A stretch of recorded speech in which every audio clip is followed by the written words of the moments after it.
Hi everyone, Carl here.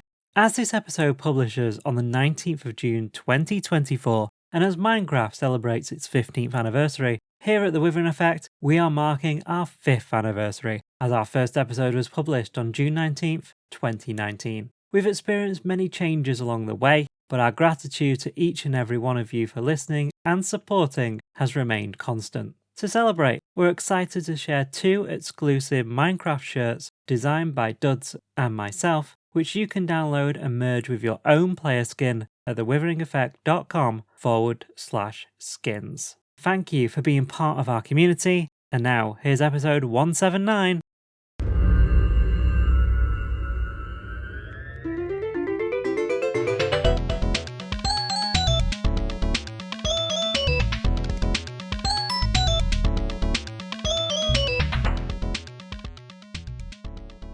Hey everyone, welcome to the Withering Effect episode 179. Today's date is May 18th, 2024, and I am Duds, or Duds Versus, known to the rest of the interwebs. And with me, we have a special co-guest, Hi Hopes. Hello. How's it going, man? Oh, it's fantastic. This is years in the making. I have waited for this day. It's come, and I don't want to get your hopes up too high. We're just going to be a couple people hanging out talking Minecraft. Sounds great to me. How you been? What have you been up to lately? I've been good. As far as playing in Minecraft, the wife and I play on the same server. I help run as well. Mm-hmm. And so we got this nice, like 2-story traditional style house, and then in the back of it, there's a little pond. So we've been setting up pens to kind of be like a zoo thing. Nice. And so we've got some pandas and some parrots back there. I think turtles was the last thing we worked on.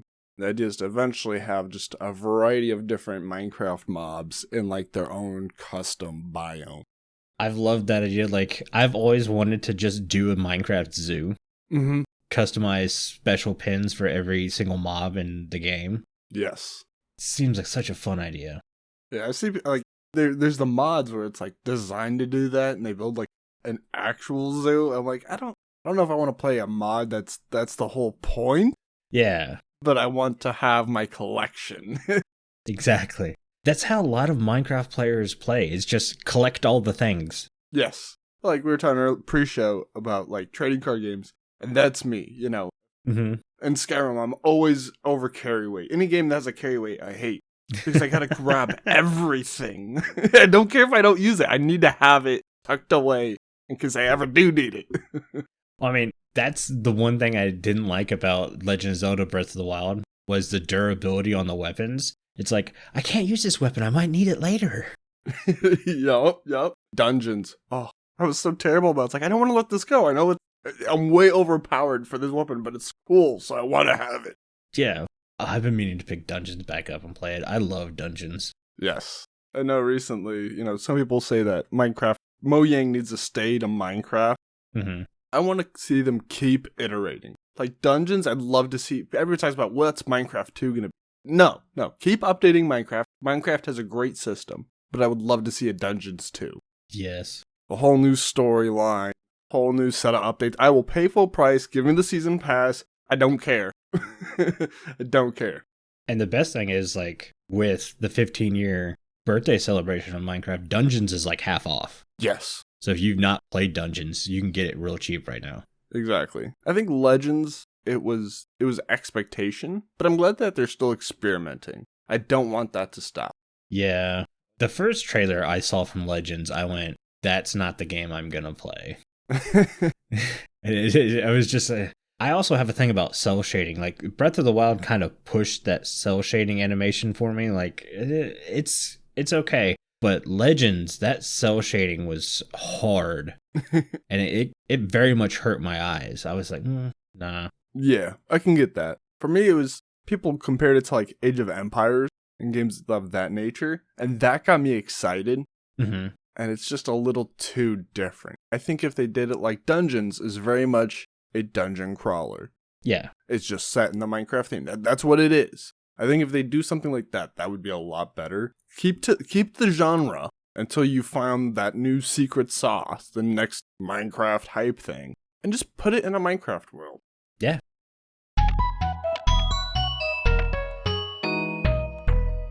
You know what? We're like 4.5 minutes in, and I forgot to have you like talk about yourself. I've known you for years now, but I realize our audience might not. Go ahead, talk a little bit. So what do you do? My name is High Hopes, obviously. The way Duds and the team and I got to know each other is they were the first to give me the opportunity to be a mod. And that was my springboard. I help Rebel JC, I help a few other creators. And through that, I ended up starting my own podcast, largely influenced by Duds and, Rebel, all their great guests that they've had on here. Which has a great name, by the way. Yes, The Beacon. Mm-hmm. I wanted something iconic. I knew my goal was to spread light on things that weren't being discussed. They always talk about find your niche. And so, of course, we know of the other show with The Voice. And Mm-hmm. So I was like, well, nobody's talking Bedrock. There has been an alternative show that showed up and disappeared for a period, but Bedrock wasn't being discussed. So that's where I started. I started off on Bedrock Legacy Edition. So that's what I was doing. And it has evolved with time to be more of a interview show. The goal is to bring up people in the community, whether that's other podcasters, whether that's streamers, content makers, or even people from a different perspective who work in the safety field, which is my latest job. I work for Gamer Safer, and I review servers to verify that they meet the MUG, Minecraft Usage Guidelines, and they meet the FindMCServer.com policies and rules. So that way parents and players can find safe servers to play in. And it's unlike your typical search site or listing site where it's not, who paid the most to get top. Everything is designed to find what you want. Small or big, Java, crossplay, Bedrock, mini games or not, whatever it is you're looking for. That's a bit of what I do IRL, and then content-wise, The Beacon. I stream when I have time. You even helped the Withering Effect server on Gamer Safer, which was awesome. Nothing extra.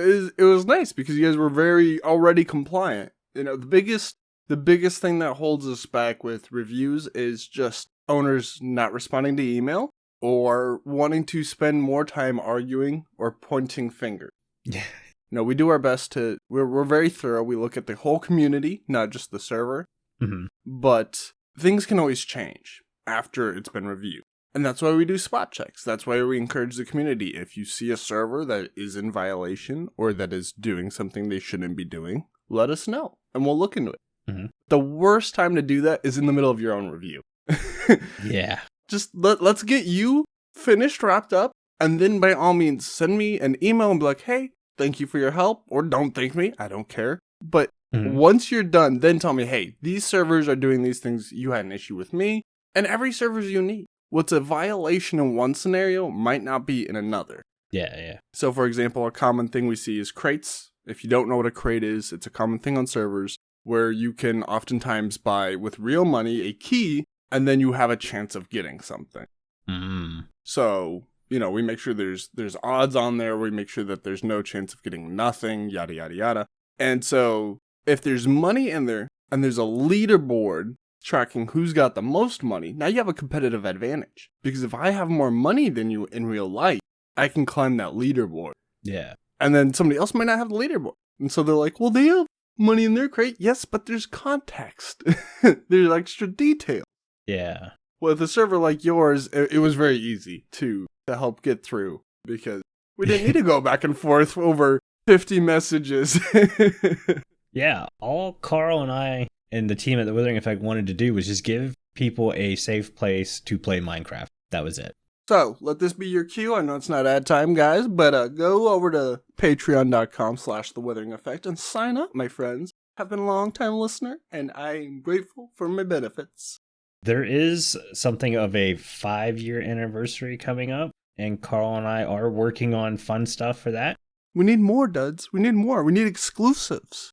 There will be more live recordings. We already do the live show in the Discord, but we plan on permanentizing the studio on the server so people could physically be in the game while we record. Ooh, that's exciting, guys. I can't say that for every show, but we're trying to do that more. That's awesome. Get a lot more engagement and interaction there. Mm-hmm. Fantastic. It depends on how distracting the audience is going to be. If they're just running around jumping the entire time. Might have to just put yourselves in the game and then minimize the game so you don't actually see them and all the shenanigans. But then you're going to open it up. It's like, oh, this could never be put on YouTube. Yeah. No. Withers, Aerington. Withers. He said spawning blazes and wardens. Yeah, Aerington's listening live. The actual studio is protected, so the only people who can create things are me and Carl. Sorry, guys. We tried. So you can't even break blocks. No trolley for y'all. No. But let's hop into the news.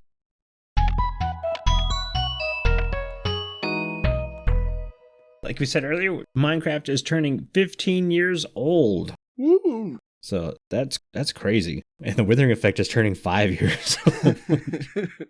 It's even crazier. But yeah, Mojang has decided to give out gifts like every day for the rest of the month.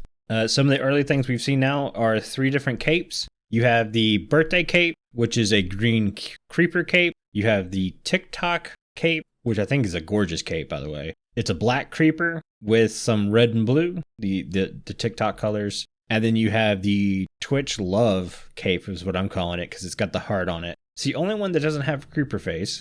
So you've already expressed you're a big fan of the TikTok one. I've heard that a lot. Personally, I am quite partial to the Twitch cape. Mm-hmm. Because for me, it serves a double purpose. I can't wait to go onto a server and have people who don't realize this happened think that that's part of my official uniform. Because Gamer Safer's colors are purple and white as well.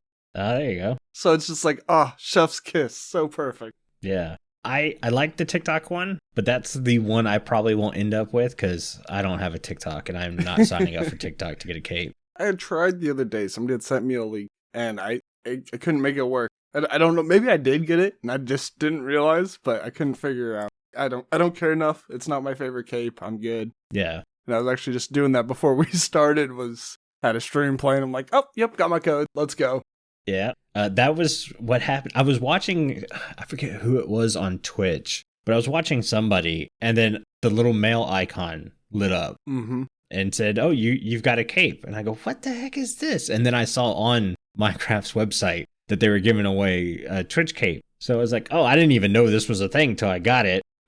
And of course, I did all the steps to activate it, and it doesn't show up in my cape inventory. And I'm like, oh, it's just for Bedrock, because it was in my Bedrock inventory. No, it's supposed to be for Java too. I think that it wasn't intended for Java. It was going to be a Bedrock only kind of thing. And someone went, guys, Java is still a thing. You have to make stuff for Java too.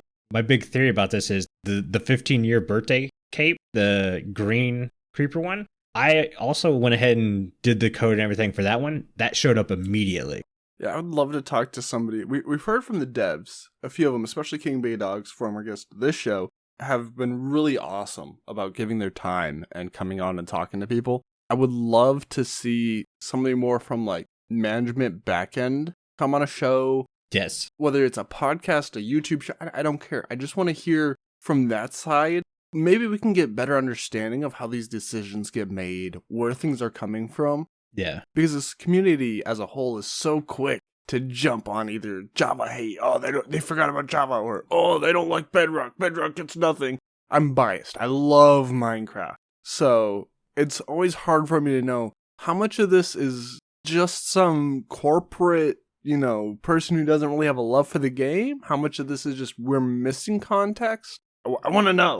I definitely think the big context is Bedrock is the majority of players. They are. I mean, they're like, I don't even know the numbers, but they have to be at least 70% of players are Bedrock players. So you definitely want to cater to your majority, which makes 100% sense. And I'm absolutely positive that it's easier to do add-ons and capes and stuff like that with the coding for Bedrock. I'm sure with Java, it's a huge pain in the butt, but I've come to understand that's the way Java players are going to get treated. That being said, I'm not going to move to Bedrock. I really do prefer the Java thing. And I've played the Bedrock version. So anyone said, well, you haven't played it. You don't. I started on Bedrock and then I moved to Java and I still prefer Java. Same here. I started on Bedrock. There are aspects I prefer. There are. But overall, I am a Java player. Yeah. There are things Bedrock does better than Java 100%, but then there are things that I don't even want to say do better on Java. They just feel more comfortable on Java. Yes. For me, it's little things like being able to put torches or my tools in the offhand. That's probably the number one thing I use. Yeah, I hear the offhand argument a lot, like that's the only thing Java has. I barely use that offhand. I'll put a shield or a totem in that offhand, and I'll forget about it. I won't ever use the offhand the rest of the time. See, I can't use shields because I've spent so long, and I'll still play Bedrock from time to time, especially if like the wife and I are doing some creative testing or whatever. So I'll put the shield in my offhand, and I try to use it, but I crouch. Yeah. And then I get blown up. Because in Java, you right-click to use your shield. In Bedrock, especially on a controller, you would crouch to do that. And so my brain hasn't remapped skills. I will teach you the secret. What you do is you get WASD program and then wire up your controller to act like a keyboard. And you just keybind everything like Bedrock settings. But I play keyboard and mouse. That is my preferred. I grew up PC gaming. My wife, however, she's like you. She loves the controller, especially for her arthritis. So she still uses a controller, even if she comes up and uses the PC because she loves the Java shaders. She's the controller player. I'm a... Oh yeah, there we go. If I can do a keyboard and mouse, yes, that's the mobile people. That's amazing. Yeah, those guys are they're crazy. Yep. Hats off to y'all. Nope, no way. A couple years ago, I was at a place getting my oil changed, and I saw a kid playing Minecraft on a cell phone, and they were doing things. I had no clue how they were moving around and cutting up blocks, and so I was like, jeez. Yep. I don't know how you do it, but props. I think that version's on sale, too, for like $1.99 now. Yeah, 70% off. Wow. I almost want to buy like 3 more alt accounts just for whatever reason. Like, I don't even need 3, but it's so cheap. Yeah.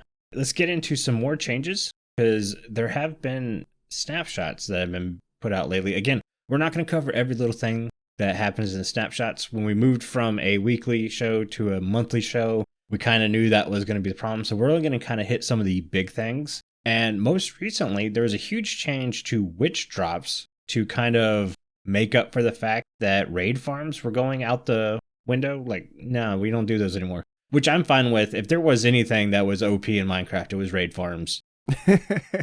I'm good with the raid farms going, and this witch change was huge. That being said, I already saw... Have you seen Tango Tech recently?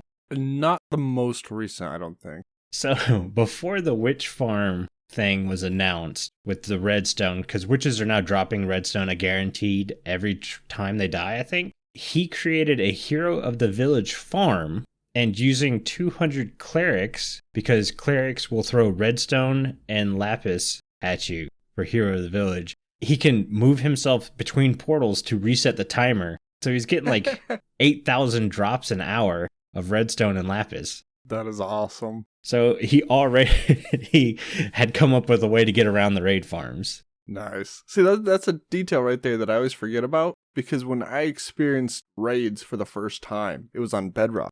And Hero of the Village, you don't get tossed anything unless something's changed. Wow. So I would always forget that that's an aspect in Java, that they will toss you stuff. We just got the discounted pricing. Yeah, no, they toss stuff. The next thing, no mobs in the trial chambers. I think this was intended from the get-go, and it was just bugged a little bit. So it's going to be like the Deep Dark, where no mobs are attacking you except for the Warden. No mobs in trial chambers except for the ones that spawn in the spawners. Have you experienced those much? Nope. The trial chambers are not a structure I'm like, yay, let's go visit. And it's kind of like the Deep Dark. I have no urge to visit the Deep Dark. Swift Sneak, I think's okay.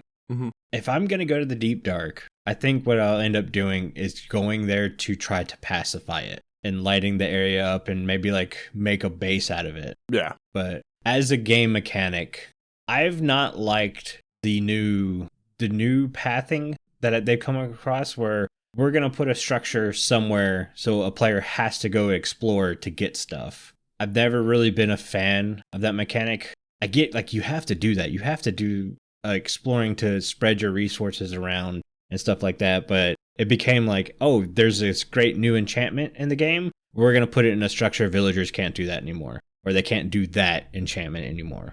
I'm curious with the trial chamber, is it big enough to have like a mob-free base? To me, that's the biggest reason I would ever want to go build in these locations. Mm-hmm. Is if I can control, like, remove all the sensor things that call the warden or the spawners in the trial chamber. Could I have a mob-free base? Like, that's the number one thing I hear people wanting.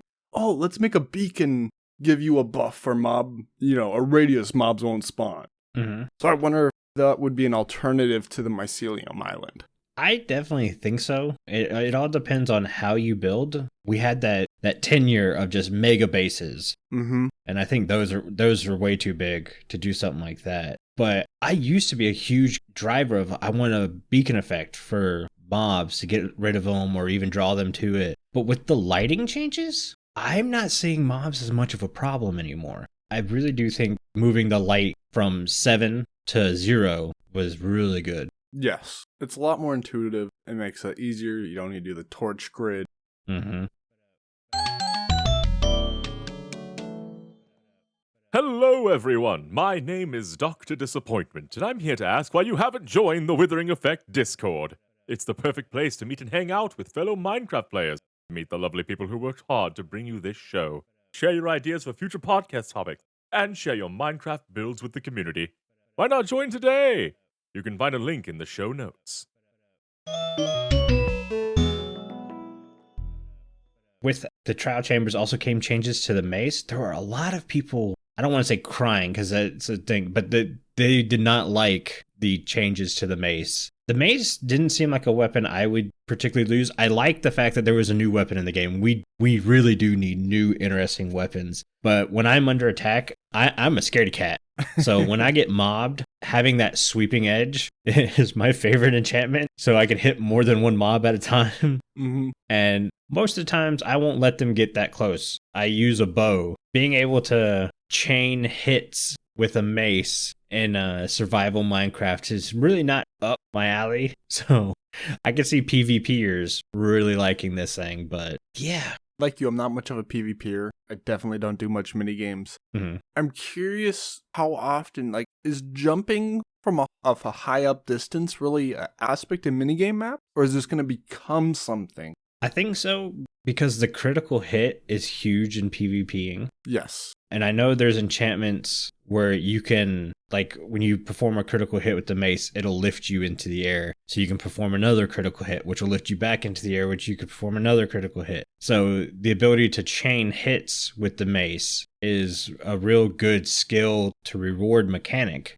Yes. I'm curious to see I think that could be interesting because it makes combat more, from a spectator perspective, more interesting. I'd be more inclined to watch two people duke it out. Mm-hmm. If one of them is flying up like Yoda, Yeah, swinging that giant mace around, bouncing all over the place. And I'd like to see something like that, with the Trident and the combat update in general is just, even if it's not necessarily great in PvE, make it more interesting. Because when I watch people PvP for the most part, it's sword swings, back and forth real quick, maybe a little bouncing around and then it's over. I'm like, eh.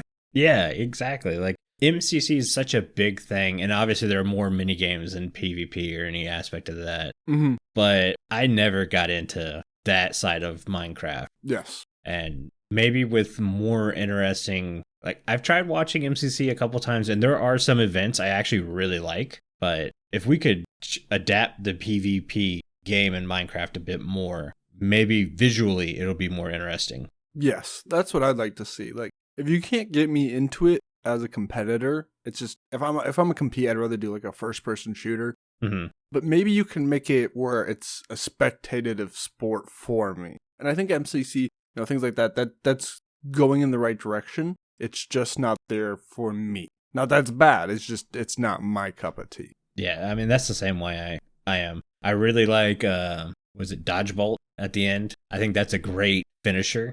Mm-hmm. For the whole tournament event. They really found a game that's easy to understand, visually interesting, and it's a big event at the end, and it's a home run for sure. Yeah. Aerington's talking trash in the chat. I see how it is. I'm curious if my opinion will change down the road, because I'll throw out the disclaimer that I used to laugh at my son for watching Let's Plays. Mm-hmm. I'd be like, why are you watching somebody play a video game? That's so dumb.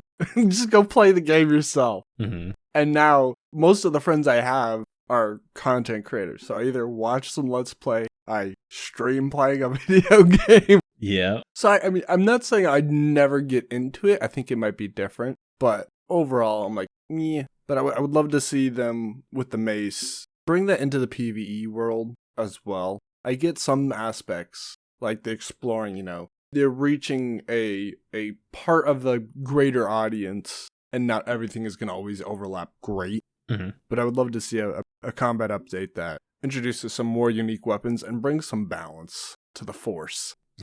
Yeah. You know, maybe like put the Force in Minecraft. That would be nice. I would love to see a magic overhaul. I would too. I think that's what you should focus on in PvP is the magic aspect. Not just that, but I'd like to see it in PvE as well. Like, make potions more worth my time. Mm-hmm. I use them because my wife likes that aspect. She likes making the potions. So I'm like, okay, if you're going to make them, I will use them. Right. But for me, if it's on my own, unless I'm going like Ocean Monument, I'm not going to use water breathing. Nope. Unless I'm going to the Nether, I don't use noob juice or fire protection for those who aren't familiar with the term. Slow falling, I don't ever bother with. I like the speed potion, but I'm not going to take the time to keep making them, so it's worth my time to have. Mm-hmm. But if I could, like in Bedrock, you can put it in a cauldron, and then let me take like a staff and infuse X amount of charges by absorbing the cauldron potion into my staff, or something like that. Like, that would be awesome. Let me throw fireballs, or Yeah. jump really crazy high, and then switch to the mace and come down. Like, give me some combos, give me some magical aspects I can really play with. I mean, right there, you did just point out putting potions in a cauldron. Java can't even do that yet. Yeah, let's get some parity, guys. I know you got a whole team working on it. Let's speed it up, please. I was thinking about that the other day, the parity, because I've definitely wanted a parity between both sides, so no one can say, well, this one's better than this one, and all that kind of stuff. Mm-hmm. But I was like, man, it is kind of cool that if you don't like a certain version of Minecraft, you can go play another one. That's what mods are for, and data pack. There is that too. The base game, another show I'd listened to for quite a while before they pod faded, really stressed that. They both hosts really liked, they're Bedrock creators, and they really like that there are those differences. And I get that perspective of, if I don't like one thing, I can go do the other. Then let's make it toggles, okay? If you love the fact that there's only set things you can put in your offhand, make it a toggle. Make it a server toggle. Mm-hmm. Make it customizable. That's the beauty of Minecraft, I think, at its core, is the ability to play how you want. Yep. If some aspects want to be retained, great, let's do that. You know, if we can find a way to put a button for quasi-connectivity, let's do it. Let's have a button. Yes, quasi-connectivity works. No, it doesn't. I'm sure that one's probably ridiculous. Like, hopes you don't know what you're talking about. You're right. I can do a hello world in Java. End of story. No further. So, no argument there. I have no idea the complexity. But more of these things, I'd love to. Don't take it away from one community or the other. Give the option. Foreshadowing. Just gonna throw that out there. But yeah, so changes to the mace. We also got 3 new music discs. 2 of them were Lena Ray. She came back. Lena Rain, yes. And then it's really just one song. And then she has a music box version of them. And the other, I can't believe I didn't write it down. It was Alex something. So I went ahead and listened to all 3. And then I went back and then I listened to all 3 in the same order again. They all 3 sound distinctively alike each other. It's not like they're all part of one song. It's just, they definitely fit a theme. I didn't like any of them. No? Per se. They're not bad. They just weren't my thing. And I want to know when the songs were written. Because all 3 songs feel like Christmas to me. Interesting. I don't know why. It's the middle of May. The first time I heard these songs was 2 days ago, and they all felt like Christmas. So I'm wondering if they were written during Christmas time, and that's kind of like I'm subtly hearing it in the background noise, but they all feel like Christmas carols to me. Maybe I'm weird. Maybe I'm just, my ears need to be chopped off or something. No. I haven't listened to them myself, so I can't comment, unfortunately. But I do wonder, like, you'll see in shows where somebody's like, writing something and they're humming. Uh-huh. And then you'll see like 3 scenes later, somebody else is reading it and they start humming the same tune. Uh-huh. I wonder if maybe there's something like that. Maybe you're onto something. They were writing it during Christmas and there was no intention of bleeding that in, but on some level. Mm-hmm. Oh, I mean, it could just be that the instruments that were chosen to be used for the songs are just instruments I hear mostly during Christmas songs. Mm-hmm. And that's why I'm associating it. But I do, and because of that, I can't get that out of my head, which means I can't visualize Minecraft while listening to this music. My mind is broken. My problem is I play muted. Mm-hmm. I know a lot of creators, they don't have the music on because they're going to Mm-hmm. overlay their own if they don't want it to chop. I play with no sound. What? Because yes. So I don't ever hear creepers. I don't hear gas scream. I hear nothing because I'm so used to playing, even if I'm playing on like my laptop, Bedrock or Java, with my wife next to me, having the 2 sounds gets confusing for me. Yeah. And so if I'm playing Java, I'll have subtitles. If I'm playing Bedrock, I'd have nothing. And I just pray. Bedrock doesn't have subtitles? Not unless it's been introduced. I haven't kept up to date Yeah. as of late with every little change, especially with the podcast having moved away from the news orientation. Mm-hmm. But no, when at least last time I looked, Bedrock did not have subtitles. That had not been introduced. I bet you that'll be, if it hasn't been changed, I bet you it'll be changed soon. Yeah, I'm sure it's definitely on their list of things that they're working out how they can do it right. I think accessibility is an important thing. So I can't imagine that being deliberately ignored. I assume there's some sort of challenge they're working through. Mm-hmm.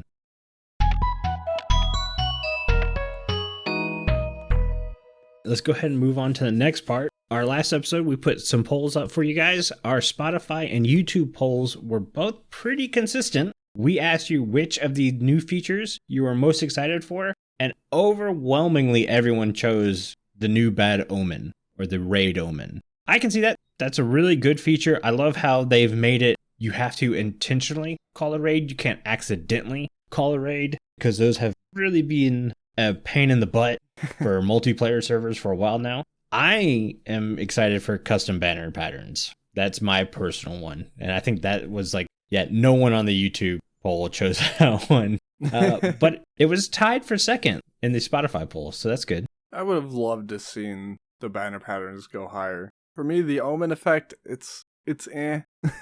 Right. It's a two-way sword, like you said. There's no more accidental, which is definitely great on servers, especially if you don't know there are villagers around, because a lot of people keep them underground or in a building. So you might think you're fine, and then you accidentally get somebody's mobs killed. Yeah. Bedrock, they could spawn underground, which could be a terrible pain to find. Yeah. So that's a nice change. But I like having some degree of random threat. Again, I think the toggles are great. How they already had it where you could turn off the patrols. I think that was a great solution. Mm-hmm. I like having some aspects that can catch you by surprise. You didn't know that was going to pop up then. You knew it could maybe. Exactly, yeah. But you couldn't say, oh, I know this is going to happen. Woodland Mansion, Outpost, Ocean Monument, you know the threats are there once you've experienced it once. We all fall for the Desert Temple the first time, but don't you dare try to get me a second time. What if there was like a 10% chance of killing a Vindicator would spawn a raid at a Woodland Mansion? I think that would be awesome. I think that'd be crazy. It would put new danger into that. Yes. And I'd like to see the levels be used. Maybe like as you clear out a floor, the next floor gets tougher or something like it. Mm-hmm. That, or like the third final floor. Maybe there is a reward if you could do it in like a time frame. Spice it up. Like it's such a massive structure with such disappointing loot, especially now that raids exist. Like I know they're changing it, but you can still get your rewards. Well, honestly, other than totems, it was a pretty lackluster reward anyways. Yeah. I think there was a good bit of time where that was me and Jimbo's big gripe. It's like, yeah, all these new things, they're great. The reward system's not worth it. We're not going to go explore this thing. Mm-hmm. The best reward for Woodland Mansion for the longest time was getting a Vindicator and naming it Johnny and letting it kill all the mobs for you. Yep, you either got the Johnny, the Totem of Undying, or a cool base location. Mm-hmm. If none of those three appealed to you, then it was pointless. And even if you went the Totem of Undying route, you were still limited. You'd get 5, maybe. Yeah. And then you get the raid farm set up in the later updates, and now you have unlimited stock. You can't give the things away. Yep. And what's the point of going to the Woodland Mansion? Exactly. I really hope they revisit that and give it something truly unique to itself. It's such a cool structure. I hate that it's undervalued. Mm-hmm. It was funny, listening to Java players, they talk about how it's rare. If you were a console player, you were almost guaranteed one because of the map size. I've seen some where we'd have 4 Woodland Mansions on a single map. Wow. I always thought it'd be cool to do something really like combine them all into one mega compound. Yeah. But like that's the extent of the dream. Like, come on now. Gotta be better. I actually have one near my base on Channel 64 this season. If I pop out the front door and head east, there's one, well, literally over my little mountain ridge of jungle. It immediately turns into dark oak forest. About 400 blocks away, there's a Woodland Mansion. Nice. Very cool. I'd like to see that aspect fleshed out. More biomes with unique structures. I think that's a nice tie-in. Definitely. When they were doing the biome updates, I kind of assumed that every biome would get a unique structure that had a percentage of chance of spawning there. Mm-hmm. But when's the last time we got a good biome update? I mean, they did the mangrove swamp, but I don't consider that a biome update. That's a whole new biome. Yeah. It's like the bamboo jungle. To me, those are their own things. Yeah. So we had the spruce. Yeah, that got the update. Of course, that was the first one we got. Yeah, I think that's the only one we got. Everything else have been new. We voted for the swamp, but we've already agreed it's its own thing. It's not an update to the swamp. Correct. We're supposed to get desert. We're supposed to get badlands. Mm-hmm. I really want Savannah. Yes. I love the Savannah, and it really could use a tweak. I had really thought that was going to be coming with the armadillo. I did too. Or the badlands. Like, I figured one of them was going to get, whoever the armadillo went to was going to get a whole biome update to some extent. Mm-hmm. Yeah. Oh well. You can get a discount on your own Minecraft server through our partnership with Bisect Hosting, offering our community 25% off any game server for their first month. This is for new clients only. Visit bisecthosting.com/TWE and use the code TWE at checkout to receive the discount. Let's move on to the listener comment. This one's kind of a fun one. I chose this one because of how out there. It has nothing to do with the show. But Boone asks, Duds, if Jimbo were to be one type of chip, which one would he be? I think this is hilarious. I chose Jimbo is a tortilla chip drizzled with lime juice and a sprinkle of chili powder. That's Jimbo in chip form. I like that. That's funny. Mm-hmm, mm-hmm. I want to see the memes, guys. Audience. I want to see the memes. Show me some great Jimbo as a chip, and then don't stop there. Get everybody. I want to see Duns and Carl and Decoy. It's Jimbo's Minecraft skin on a tortilla chip. But being carried away by a bee. Being carried away by a bee. It's just him screaming. That would be too much. Nah, perfect. I want to see a mod. Get the meme, guys. And then modders, jump on that meme. Bring it to life. Jimbo, we'll have a package for you soon.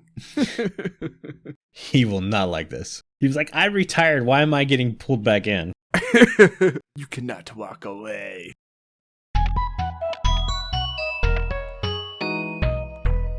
All right, for our main topic, this came from a tweet from Gas Powered Pick, and they had asked, is there anything in Minecraft that's so overpowered it comes to a point where it harms the game? And I've got my take on this, but I'm going to let Hopes say his version first, and let's see if we meet up. Absolutely. This was an interesting one. There's a lot of... First question for me, because I can be a bit literal-minded, is how are we defining overpowered? To me, overpowered means that you have broken the game. Okay. It is so strong or so beneficial that the rest of the game is hurt. And if I recall correctly, that's kind of what the image was asking, what's so overpowered that it's hurting things. My definition was pretty close to that. My definition was, what's something in the game that allows you to skip parts of the game? Okay. See, that would that's a different perspective on it, and that might change my answer. But if we ignore yours for a second, the skipping, it's, like the original question said, so powerful that it hurts other aspects. People point to the elytra. However, I know players who have never been to the end, which means they've never even got there. Yep. A lot of players, even if they get one, then you need gunpowder to make the farm. Sugarcane, that's easy. Gunpowder, you can do it, but it takes a little bit more time and effort than a sugarcane farm does. Mm-hmm. You can't just plant it and boom, you have a manual one. Villagers, people talk about being overpowered, but villagers, in my opinion, are only overpowered if you have a trading hall. Mm-hmm. And then you need the farms to supplement them. So what I'm getting at is, with all of these things, it's either a rarity thing, like golden apples, netherite. You have to really grind to get them, or you have to get lucky. You can't mass produce. You don't produce you don't produce ancient debris. Sorry, you do produce netherite, but you don't produce ancient debris. With the other ones, you have to have the infrastructure. Mm-hmm. So to me, that's the trade-off. I don't think anything in Minecraft is overpowered unless you choose to play that way. If you just decide that you're going to go sidecraft in a single-player world and build all the greatest mega oomph farms, and you have no interest in building, well, then you've killed the game for yourself.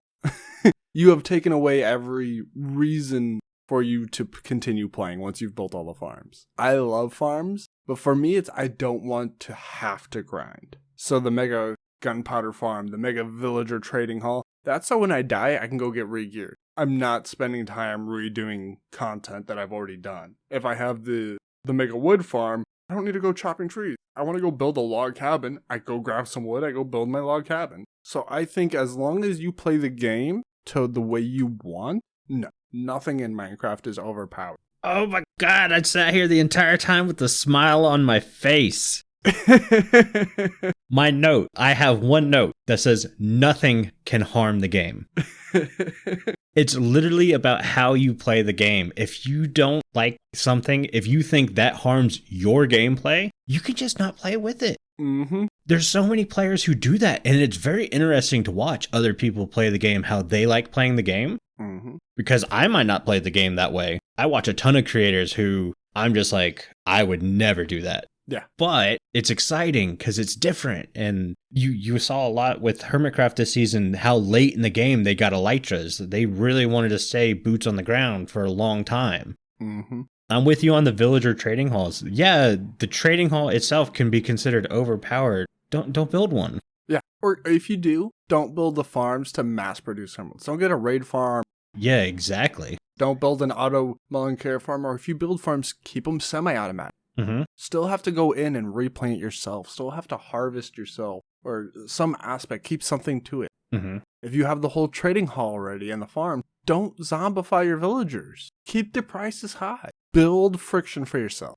I've only zombified villagers once and then realized, this got a little too easy. And I've never done it again. I like building my automatic farms to a smaller scale. Mm-hmm. And that's kind of how I regulate my overpoweredness, where it's like, well, yeah, it's an automatic farm, but it doesn't produce at such high levels. It's considered infinite. Yeah. My wife, she hates the automatic farm. She's like, well, just play creative. That's one of the fun things about playing with people in the house, is because we're very different play styles. Uh-huh. She is a builder and an explorer. She loves that aspect of the game. She loves going seeing. I like seeing the stuff, but if I'm in the project, I don't want to go running off. I don't want to have to, if I'm gonna go running around, I want to have nothing going on. It's a free day, no project I'm in the middle of. Mm-hmm. Then sure, but for the most part, no, not my cup of tea. I want to stay in my base. I want to build my farms. I want everything coming together. And once all that is done, we can go explore. We can go build. Because at no point am I gonna have to pause to go collect resources. It's all there. Yes, home buddies. Yes. And so she's like, well, just play creative. Creative is not the same. Not the same. It is not. In creative, you have unlimited access to everything. Infinitely, from the jump, no work is put in. I compare it to if you have wealthy parents who have a established income source and you're born into that. You didn't work for it. You didn't earn it. You didn't study for it. Mm-hmm. You just from jump one, easy street in that direction. Yeah, rich people have their own problems. Not the point. Point is from that perspective. But if you went to school or learned a trade and you built up your business to the point where you are, that multimillionaire whose kids will have easy street. You have put in the work. You have built the infrastructure to support that. And that is the difference. Plus, you can still die. You can't die in creative. Yeah, I see my game style as a problem solver, puzzle maker. Mm-hmm. So like building farms and stuff, it's all puzzles to me. Mm-hmm. And how can I get this puzzle to move in the correct way to produce a product I need? And I very much am on that. And we're sitting here talking, and I'm realizing the only thing that can be overpowered to hurt the game is your knowledge of the game mechanics. If you know the game mechanics so well, you can build these obscene auto-producing farms, or you can go exploring to like the buried treasure trick where someone can look at the F3 screen. I think it's F3, yeah. Mm-hmm. Can look at that screen and know exactly where to dig down to get to the buried treasure. That's game knowledge that is just up there. I go looking for buried treasure. I'm still digging up half the beach. But yeah, I guess there's no single item in the game that could hurt it. From my perspective, it's just knowledge. If you know the game so well in and out, it changes your gameplay. That might be the only thing. You mentioned like building that mega farm. I still disagree with that. On our server, we're building one of Logical Geek Boy's gunpowder farm. Mm-hmm. We've probably got like 6 beacons down there. We're tearing whole chunks. It's like 4 or 5 chunks. It's massive. 256 by 256, I believe, is the whole. All the way from bedrock to the surface. Mm-hmm. And yes, once it's all done, nobody on the server will ever need a gunpowder farm or to kill a creeper again. But it's been in the works for months. I think it started off with 2 of us. I think there's 5 or 6 people now who have all helped dig in this hole. No building has happened. Mm-hmm. And when I go in, I don't play often. And when I do play, I don't work on the hole often. But like that's why we have multiple people. And I will spend, 2-3 hours digging at a time if I'm going to go do that. And we're still just digging with efficiency 5 picks and haste 2 beacons. And so, yeah, the reward will be huge. And to me, that's when we talk Minecraft and we talk about these updates, that's always what it comes down to. The Trident is really cool, but does it do enough damage to be worthwhile? The crossbow, it's really cool, but is it worth it when you can get a bow with power 5? And that's always what the community comes back to is, are you having to put in the work for the reward? Mm-hmm. If it's too easy, then people get upset. Like Iron Farm. People say those can be a little too easy today, and there's not enough challenge. Then sure. But with like the mega farm, to me the thing that separates it from creative is you have to take the infrastructure first. You have to get, if it's a complicated farm, you have to get the redstone materials and the components. You gotta go to the nether for the quartz. You gotta get the iron for the pistons. The hoppers. Oh my lord, hoppers are expensive. Mm-hmm. So you gotta bring all these things together. And so it's not like you're just snapping your fingers and getting free stuff. That's what I think people often forget when they see these ridiculous Sidecraft level farms of insanity, Tango Tech getting 800 redstone an hour. You still had to set up everything to make that work. And if you play a long-term world, once an update comes out, that might break every farm. Yep. It might not even break your main farm. It might break the little subsidiary farms if you're feeding resources into the crafter for a whole new farm. Yeah, I've got a world I created before the Nether update that I'm still playing on to this day. Mm-hmm. And everything I've built, redstone farm-wise, has been to minimalize the taking advantage of what could be considered a glitch in the game, just because I don't want it to break. The only thing that might break is my storage room. I built one of those Mazuma Games storage rooms.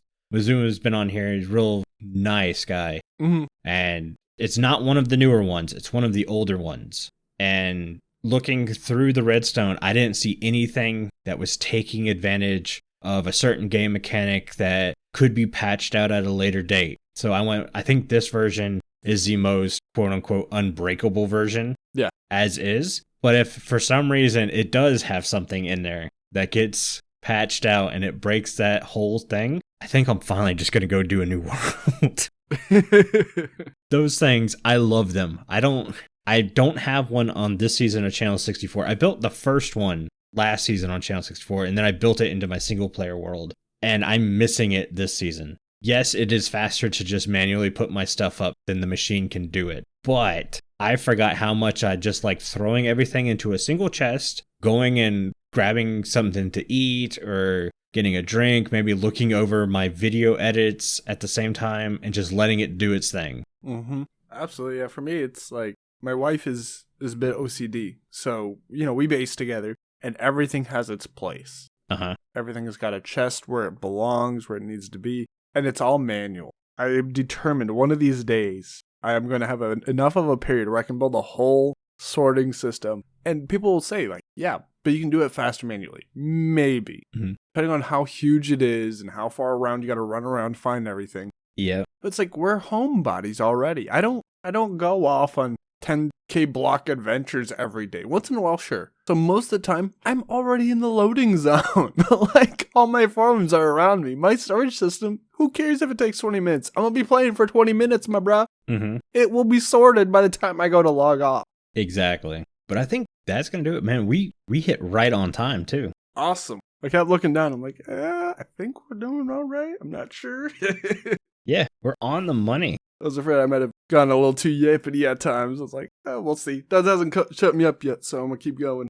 Never. Before I have Hopes read us out, I want to say a huge thank you to all of our patrons who are supporting the show. Our milk level patrons are Aerington, Aubni, FragileRock, Jronman, Loki, Mr. Monkey, and the Meme Bug. If you too would like to get access to extra content and exclusive benefits, including our brand new Minecraft server powered by Bisect Hosting, please consider joining at patreon.com/The Withering Effect. If you like the show, you can share it with all your friends and on social media. If you listen on Spotify, rate and follow us so you never miss a future episode. Or if you listen on Apple Podcasts, leave us a nice review. Doing any of these helps the show reach more listeners. If you'd like to get in contact with us, send an email to podcast@thewitheringeffect.com. Tweet us, leave a voice message, or join our Discord where you can have a chat with everyone who works on the show and fellow listeners. All the links are in the show notes. This show has been brought to you by our digital producer Carl, myself, and our special guest, High Hopes. The amazing music you hear throughout the show was created by the one and only Decoy. Everyone's social media info can be found in the show notes. You guys have been awesome. Thank you so much for getting withered with us. You should go drink your milk now.